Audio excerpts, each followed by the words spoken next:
Tsunami warnings have been lifted across Hawaii, Japan, and most of the U.S. coastal regions after a powerful 8.8 earthquake struck off Russia's Pacific coast.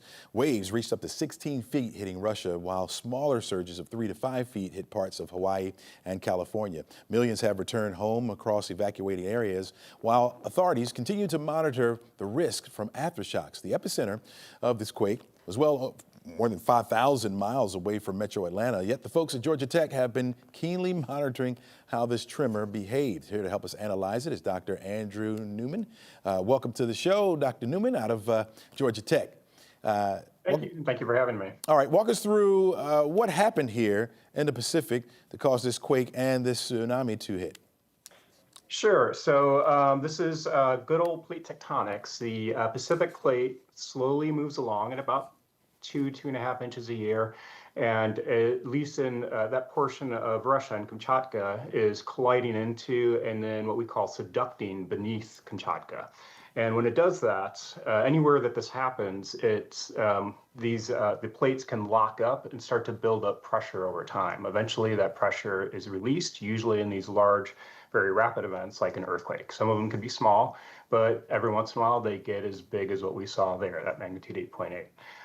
And because that earthquake occurred along one of these really large faults, something that we actually call a megathrust, and it occurred underwater, it was able to move a lot of water with it. So it lifted up the ocean and then it dropped it back down. And then as it lifted up and dropped down that ocean, it started to send those waves out across the entirety of the Pacific. So it's kind of like stomping in a puddle of water. Rare occurrence for this region, or is that something that we typically see often? It's not a rare occurrence along the Pacific Ring of Fire, but any individual fault like that will only have, that segment of Kamchatka will only have an event like that probably once every few hundred years. But as you can see, we had not too long ago in Japan a magnitude 9 earthquake that is very similar to this. We've also had very similarly sized events, even larger events than this as well in Alaska, several of these over the last century, as well as in Chile and in Mexico. So we do have these really large earthquakes from time to time. Yeah, thousands of miles away from us, right? But should we still be paying attention to stuff like this? Yeah, it's a globally impactful event, so even though the tsunami waves aren't going to reach us here in Atlanta, thankfully, we do scientifically, we still feel the tremors. We have seismometers across Georgia. As a matter of fact, I'm part of the Seismometers in Schools program, and so we have quite a few around the Atlanta area.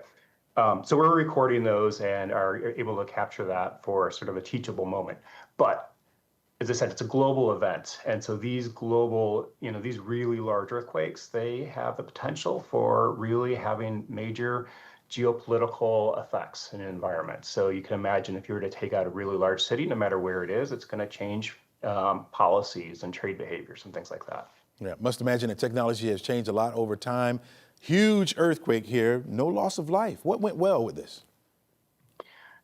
So part of what went well is somewhat the location. So it is near a relatively large city, Petropavlovsk-Kamchatsky, but it is, the earthquake mostly occurred offshore. There was some strong shaking, and there was some damage to structures, some collapsed structures. The tsunami itself was big, but not as big as what it potentially could have been. We had really good warning. The global tsunami warning systems worked quite well for this event, giving pretty advanced warning all across the Pacific, so people knew what to expect, even sort of a worst case scenario and the timing of what to expect. So I think that worked well, because places like Hawaii, and particularly Hilo, Hawaii, have been inundated time and time again by these really large tsunamis. In this case, it was about 6 feet high, which doesn't seem that high, but it's a 6-foot high additional wall of water, which is taller than most individual. It can very easily wash them out to sea. But the warnings came in, people evacuated the coastlines, and no lives were lost there. Yeah, I'm sure you guys are going to take the data and apply it to the research that you're doing. So we'd like to invite you back to talk more about that on a later date. Thank you so much, Dr. Newman, for joining us. Sure Appreciate your insight. All right, thank you. Take care. All right.